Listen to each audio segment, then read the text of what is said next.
দেখেন, আগেই বলেছি যে তারেক রহমান অতীত নিয়ে ঘাটাঘাটি করেন না। কিন্তু অতীতের গুরুত্বপূর্ণ ঘটনাগুলি কি তিনি ভুলে যাবেন? না, ভুলবেন না। খেয়াল করেন, 1/11 যারা জড়িত এবং গত 15 বছরে গুম খুনের সঙ্গে যারা জড়িত, এখন কিন্তু তদন্ত শুরু হয়েছে নতুন আঙ্গিকে। ইউনূস সরকার আমলে এটা এক ধরনের উল্টা-পাল্টা, গণহারে তার কোনো মা বাপ ছিল না। এখন খুব নির্দিষ্ট করে ধরে ধরে, কারণ অনেকগুলো ঘটনা তারেক রহমান নিজে জানেন কারা কিভাবে ঘটিয়েছে, সেই সূত্র ধরে সুনির্দিষ্টভাবে এক এক করে ধরা হচ্ছে, অনেককে পাকড়াও হচ্ছে। এটা তো গেল গুম খুন, টাকা পাচার। আজকে প্রথমবারের মতন দেখলাম যে সাবেক আমলের কথা, কোনো গালাগালি নেই এই ইস্যুতে। সংসদের যে প্রশ্নোত্তর পর্বে আওয়ামী লীগ নিয়ে যে কত খারাপ, একদম ধুয়ে ফেলতে পারত, কিছুই বলেননি। নাম শেখ হাসিনার নামটাও পর্যন্ত তিনি নেননি, কিন্তু বলছেন কি ফ্যাসিস্ট আমলে, স্বৈরাচার আমলে 234 বিলিয়ন মার্কিন ডলার পাচার হয়েছে।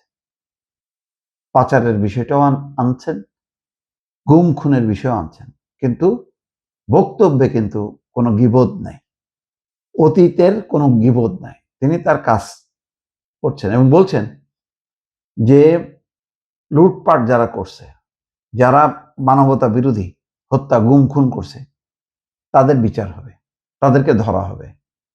এখন এই কথা বলে উনি রাজনীতি বক্তৃতা দিতে চান না। এটা সংশ্লিষ্ট কর্তৃপক্ষ যা করার তাই করবেন। তিনি কি বলছেন? ফ্যাসিস্ট আমলে দেশ থেকে 234 বিলিয়ন ডলার পাচার হয়েছে বলে জানিয়েছেন প্রধানমন্ত্রী তারেক রহমান।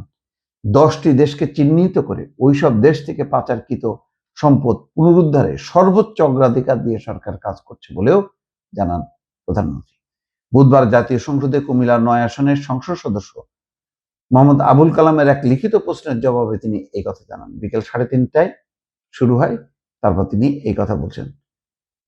তারপরে সংসদ সদস্যের প্রশ্নের জবাবে তিনি বলছেন, অন্তর্বর্তীকালীন সরকার প্রতি গঠিত শ্বেতপত্র প্রণয়ন কমিটির তথ্য মতে, অর্থাৎ বলছে যে যে শ্বেতপত্র প্রণয়ন কমিটি যেটা গঠন হয়েছে তাদেরই তথ্য মতে 2009 থেকে 2023 সালের মধ্যে বাংলাদেশ থেকে অবৈধ অর্থ প্রবাহের পরিমাণ আনুমানিক 234 বিলিয়ন ডলার, যা বছরে গড়ে 16 বিলিয়ন ডলার, প্রায় 1.8 লাখ কোটি টাকা পাচারকৃত এই অর্থ একাধিক দেশে স্থানান্তরিত হওয়ার অভিযোগ থাকায় তা উদ্ধারে সংশ্লিষ্ট দেশগুলোর সঙ্গে তথ্য বিনিময়, সম্পদ শনাক্তকরণ এবং পারস্পরিক আইনগত সহায়তা জোরদার করা হচ্ছে। তিনি বললেন, অর্থ পাচারের গন্তব্য হিসেবে প্রাথমিকভাবে 10টি দেশকে যুক্তরাষ্ট্র, যুক্তরাজ্য, কানাডা, সুইজারল্যান্ড, অস্ট্রেলিয়া, থাইল্যান্ড, সংযুক্ত আরব আমিরাত, সিঙ্গাপুর, মালয়েশিয়া এবং হংকং, চীন,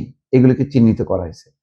এর মধ্যে 3টি দেশ মালয়েশিয়া, হংকং এবং সংযুক্ত আরব আমিরাতের সঙ্গে পারস্পরিক আইনগত সহায়তা চুক্তি স্বাক্ষরের বিষয়ে সম্মতি মিলেছে।